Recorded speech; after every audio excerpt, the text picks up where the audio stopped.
โรนัลกันขนาดไหนทีก่อนไอ้ทีเด็ดทีเด็ดนังไอ้วิ่งคนนี้เฮ้ยโรนัลโดได้ดูให้บุญนี่โอ้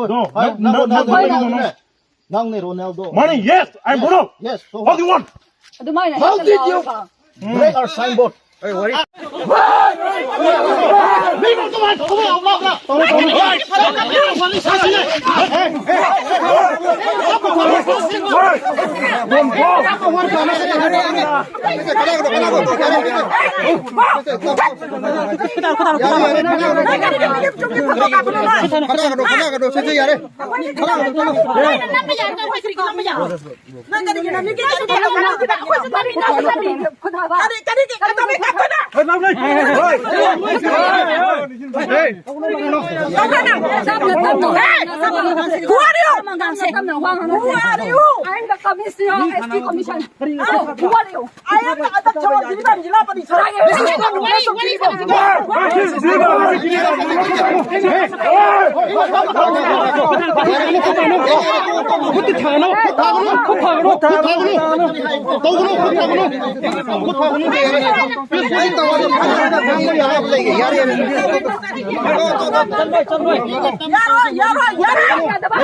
ไม่นะบ้านใกล้อะไรตรงไหนนี่เขาทำอะไรดูคำเด้คำเด้อเรื่องคำนู่นแล้วมันจะพัฒนากันนะคุณท่านถามเสียอุปหน่อย